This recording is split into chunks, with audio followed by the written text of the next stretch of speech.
মালিক জিজ্ঞাসা করে প্রতিদিন, বান্দা কি কারণে আমাকে ছেড়ে দিলা? হ্যাঁ, রাত 12টা বাজে তুমি ঘুমায় গেলা, মা ঘুমায় গেল, বাপ ঘুমায় গেল, বিবিও ঘুমায় গেছে, পাড়া পড়শি ঘুমায় গেছে।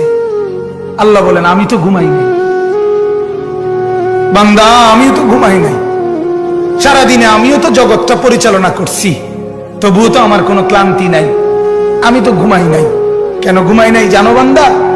রাতের 2টা বাজে যদি তোমার পেশাব করতে হয়, রাতের 3টা বাজে যদি তোমার দরজা খুলতে হয়, তখন যদি তোমাকে উঠতে হয়, আর আমি যদি ঘুমায় যাই বান্দা, তোমারে চোখ মেলে দিবে কি?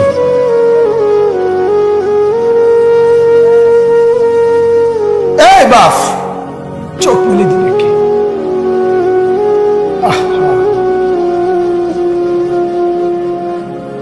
আল্লাহ আমাদেরকে মাফ করুন। কোরআনুল কারীমের মধ্যে আল্লাহ তাআলা বলছে, ওয়া হুয়াল্লাযী ইয়াতাওয়াফফাকুম বিল-লাইল। কোরআনে আল্লাহ বলে, বান্দা শোনো, প্রত্যেকটা মানুষকে রাত গভীরে যে ঘুম আমি দেই, সেটা ঘুম না, আমি ওয়াফাত দেই, আমি মূলত মৃত্যু দিয়ে দেই। আবার আমি দয়া করে একটা নির্দিষ্ট সময় পরে চূড়ান্ত মৃত্যু দেব বলে আমি আবার সেই হায়াত সকালবেলা যখন জাগতে শুরু হয় তখন আমি ফিরাই দেই। আল্লাহ। এমনও মানুষ আছে পৃথিবীতে, রাত্রিবেলা ঘুমাইছিল ভালো মানুষ, সকালবেলা আর জাগে নাই। আমার একজন দূর সম্পর্কীয় চাচা আছে, প্রফেসর ছিলেন, ভালো মানুষ ছিলেন, রাত্রিবেলা জলজ্জান্ত মানুষ ঘুমাইছে, সকালবেলা আর দরজা খুলে দেখছে ওই মানুষটা জীবিত ছিল না, মারা গেছে। হতে পারে না? হতে পারে কিনা বলেন না?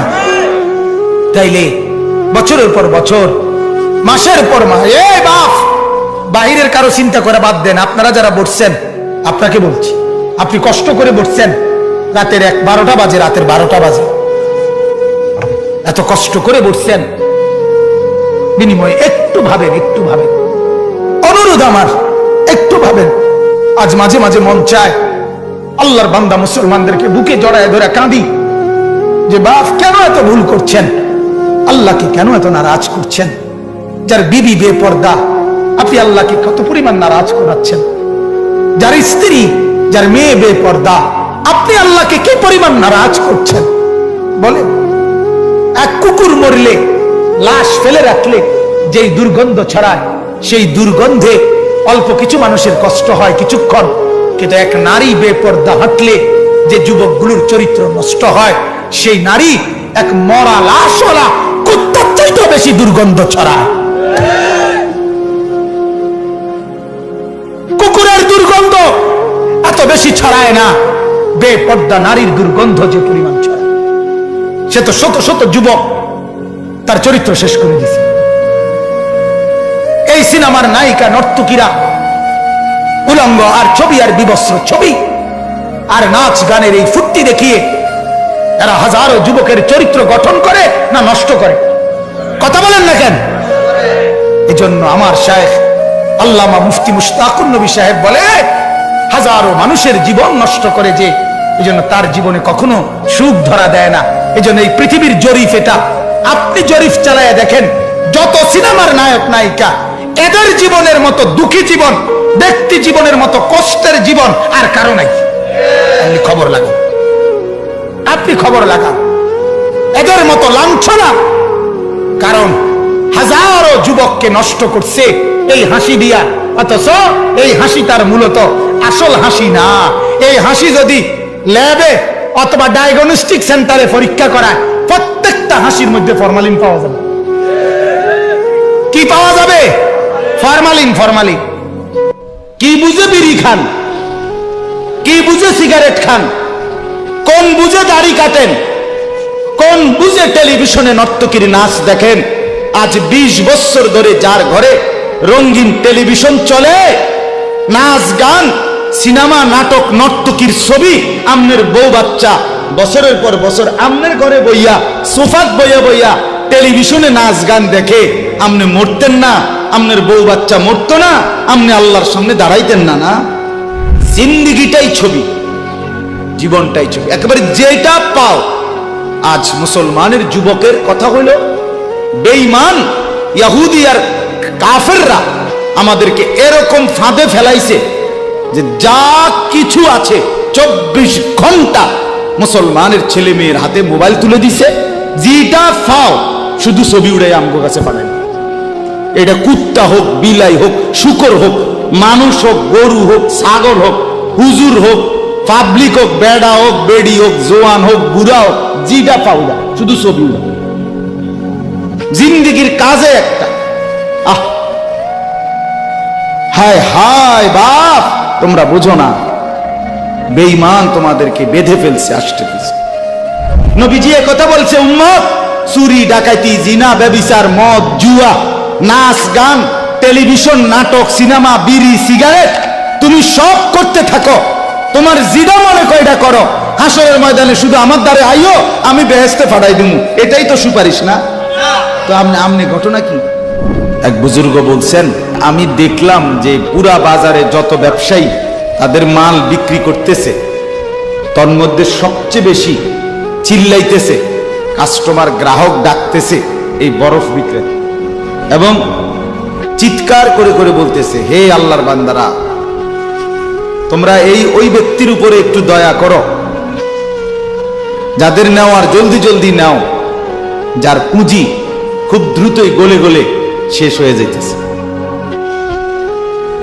মানে আমার এই বরফের চাকাটা যদি তোমরা কিনতে দেরি করো, তাইলে আমার এটা কিন্তু এটাই আমার পুঁজি, এখন এটা যদি দেরি করো তাহলে গলে গলে কি হয়ে যাবে, আমার পুঁজি শেষ হয়ে যাবে, আমি আর বেচমু কি? তাইলে বরফের চাকাটা এমন না যে যতক্ষণ বেচা হবে না অতক্ষণ গলবে না, এমন সে গলতেই আছে, বেচা হোক কিংবা না।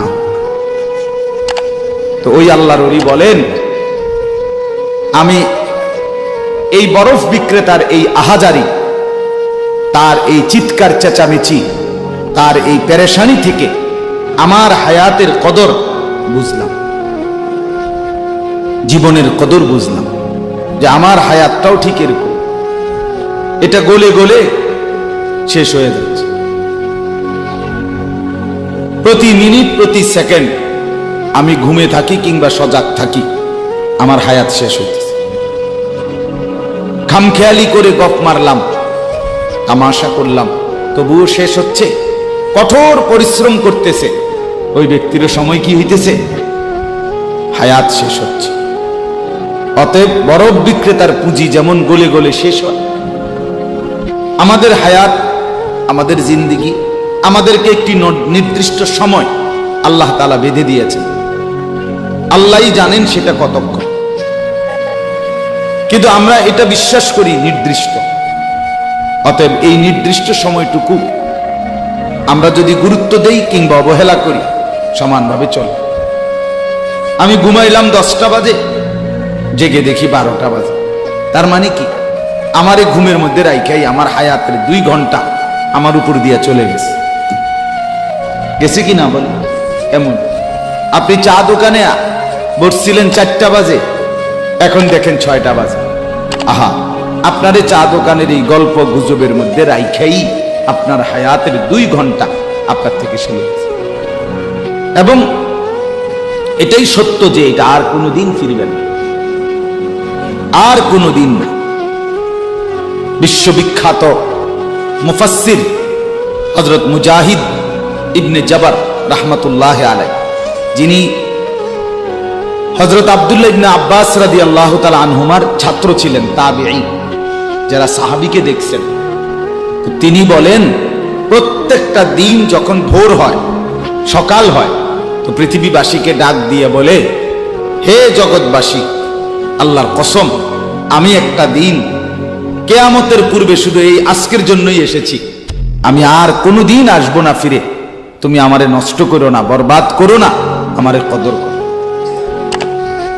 আজকের এই 13ই অক্টোবর, আগামী শুক্রবারে আবার ফিরবে না, শুক্রবার একটা আসবে, কিন্তু সেটা 13ই অক্টোবর হবে না, সেটা হয়ে যাবে 20 অক্টোবর, ঠিক না বলে? এই ঘন্টা, এই মিনিট, এই সেকেন্ড, এই সময় আর আসবে। অতএব আমার প্রথম কথা, লম্বা সময় বয়ান করার সুযোগ নাই, আপনাদের কাছে আমার প্রথম কথা, আমার বাপ, যে যত দিকে ব্যস্ত থাকেন জিন্দেগির কদর করেন। আপনার হায়াত আপনার কাছে আমানত। কোরআনুল কারীমের মধ্যে আল্লাহ তাআলা বলেন বিকা সাফা, এই সূরা কাহাফের মধ্যে আমি যে এই সূরা থেকে পড়ছি, আল্লাহ বলেন তোমাদের প্রত্যেককে হাসরের ময়দানে লাইন ধরিয়ে একজন একজন করে আমি আল্লাহর সামনে এনে দাঁড় করানো হবে। একজন একজন আমি আল্লাহর মুখোমুখি পেশ করা হবে। লাকাদ জিতুমুনা কামা খালাকনাকুম আউয়ালা মাররা। আল্লাহ তাআলা তখন বলবে, বান্দা কি হলো, মনে কি পড়ে? আল্লাহ বলবেন, বান্দা মনে পড়ে তো যে অবস্থায় দুনিয়া গেছিলা, আজ ঠিক সেই অবস্থায় আমি আল্লাহর সামনে আসলাম। দুনিয়া থেকে যেদিন দুনিয়ায় গেছিলাম মায়ের পেট থেকে, সেদিন একাই গেছিলাম, আজ ঠিক একাই কার কাছে ফিরলা? আমার সামনে। বাল জাআমতুম আল্লান নাজআলা লাকুম মাওঈদা। এরপরে আল্লাহ বলবে, তুমি তো মনে মনে ভাবছিলা, যেই ফুর্তি যেই তামাশা তুমি করতেছিলে দুনিয়ায়, তুমি মনে করছো এমন একটা দিন আসবে না। তুমি ভেবেছিলে মরতে হবে না, হাসরের ময়দান আমি আল্লাহর সামনে আসবে না। আজ তো দেখলাম, আজ চতুর্দিকে তাকিয়ে দেখো, এটা হাসরের ময়দান। আজ দেখো মানুষগুলো কাঁপতেছে, আজ দেখো মানুষগুলো ভয়ে তটস্থ। তাকিয়ে দেখো, ওয়াবুদি আল কিতাব ফাতারাল মুজরিমিনা মুশফিকিনা মিম্মা ফি। আল্লাহ বলেন প্রত্যেককে আমি আল্লাহর সামনে এনে তার আমলনামা তার সামনে রাখা হবে, আর আল্লাহ বলবে পড়ো, দেখো। তো প্রত্যেক নাফরমান পাপী নিজের জিন্দেগির গুনাহ আর নাফরমানি দেখে আল্লাহ বলেন কাঁপতে থাকবে। মুশফিকিন কাঁপবে। ওয়ায়াকুলুনা ইয়া ওয়াইলাতানা, আর বলবে হায় আমার কপাল মন্দ। মা লিহাযাল কিতাব, আল্লাহ এটা কাকে দিয়ে লেখাইলেন, এমন কেমন কিতাব? লা ইউগাদিরু সগীরাতান ওয়ালা কাবীরাতান ইল্লা আহসাহা। হায় আল্লাহ, আমার জীবনের এক সেকেন্ড, ছোট বড় একটি কর্মকাণ্ড, একটি নিঃশ্বাস এখানে হিসাবের বাহিরে নাই, সব তো এখানে লেখা। আমি পালাবো কিভাবে, আমি বাঁচবো কিভাবে, আমি মুক্তি পাবো কিভাবে? ওয়াজাদু মা আমিলু হাদিরা। আল্লাহ বলে তোমার জিন্দেগির সব তুমি তোমার আমলনামার মধ্যেই উপস্থিত পাই। ওয়ালা ইয়াজলিমু রাব্বুকা আহাদা। আল্লাহ বলেন তোমাদের কারো উপরে এক বিন্দু জুলুম হবে, জুলুম হবে না। এজন্য ছেলেদেরকেও বলি, বাপ খোদার কসম, এই সমবয়সী বন্ধু থাকবে না। তুমি যেদিন কবরে যাইবা এরা কেউ পাশে যাবে না। তুমি যেদিন হাসরের ময়দানে দাঁড়াইবা সেদিন কেউ দাঁড়াবে না তোমার সাথে। তুমি যেদিন আল্লাহ তাআলার মুখোমুখি হতে হবে সেদিন এই বন্ধু কেউ থাকবে। ফাইদা নুফিখা ফিস সূর ফালা আনসাবা বাইনাহুম ইয়াওমাইদিন ওয়ালা ইয়াতাসাআলুন। আল্লাহ বলেন ইসরাফিল যখন দ্বিতীয়বারে সিংগায় ফু দিবে, আমি আল্লাহ হাসরের মাঠ কায়েম করব, তখন এই হাসরের ময়দানে দাঁড়িয়ে কেউ কাউকে আত্মীয়তার, বংশের, সম্পর্কের কোনো পরিচয় দিবেন। কোনো মা বলবে না এটা আমার সন্তান, কোনো সন্তান বলবে না এটা আমার মা, কোনো ভাই বলবে না এ আমার বোন, বোন ডাকবে না এ আমার ভাই। ওয়ালা ইয়াতাসাআলুন, কেউ কাউকে জিজ্ঞেসও করবে না কেমন আছে, কে কারে জিজ্ঞাসা। আম্মা জান আয়েশা রাদিয়াল্লাহু তাআলা আনহা বলেন, নবীজির স্ত্রী তিনি নবী সাল্লাল্লাহু আলাইহি সাল্লামকে জিজ্ঞেস করছিলেন, ইয়া রাসূলুল্লাহ, হাসরের ময়দানে সবাই কাপড় চোপড় বিহীন উলঙ্গ হয়ে দাঁড়াবে, তো একজন আরেকজনের দিকে তাকাবে না, কেমন লাগবে তখন? রাসূলুল্লাহ সাল্লাল্লাহু আলাইহি সাল্লাম বলেন, খোদার কসম আয়েশা, হাসরের ময়দান এতটা ভীতিকর অবস্থা যে একজন মানুষ নিজেকে বাদ দিয়ে কারো ব্যাপারে তাকানো চিন্তা করার, খবর নেওয়ার 1 সেকেন্ড সময় পাবো। সকলেই উপরের দিকে নিজেকে নিয়েই ব্যস্ত থাকে। ইয়া রব্বি নফসি নফসি, ইয়া রব্বি নফসি নফসি, ইয়া রব্বি নফসি নফসি। এজন্য বাপ আমার, আপনার হায়াত আপনার কাছে। আপনি যেদিন মরবেন সেদিনও মানুষ ভাত খাবে।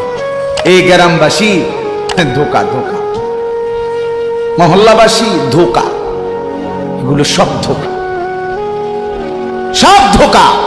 বন্ধুরা ধোকা, স্ত্রী ধোকা, এগুলো সব ধোকা। সব ওই রাত্রে খানা খাবে, আপনারে দাফন করে আসে। আরো বেশি খাইব মানুষের ঘরের থেকে, যাইতে আইনা ভাত খাওয়া। আও হারাদিন কাঁদছেন আমনে, শরীর দুর্বল হয়ে যাব খানা না খাইলে। ভাত খা, খানা বন্ধ। লাশের সামনে, লাশের সামনে মুসলমান আজকে জানাজা, লাশ সামনে, এখানে দাঁড়াইয়া জিগায় খানাটা কোন দিন কইয়া লাইলে ভালো আছিল। কি আহা আহা, মানুষ কার জন্য শিক্ষালেন? এই মানুষগুলো তারা আজকে জিগায় খানাটা কোন দিন করবে। 4 দিন না খানাটা কি সোমবারে করলে ভালো হয় না মঙ্গলবারে করলে ভালো হয়? কত অনবুঝ করে লাইলে ভালো আছিল। লোকজন কি আর আবার ফাইবেননি? হ্যাঁ, মানুষটিরে আবার কইটো আইবেন, আজকেই কইয়া লাইলে ভালো। ফলে জানাজার লাশের সামনে দাঁড়াইয়া আগে কইয়ালায় সবাই খেয়াল রাখেন সোমবারে খানা। আহ, এর নাম দুনিয়া, এর নাম, এর নাম দুনিয়া। এজন্য দুনিয়া বড়ই স্বার্থ।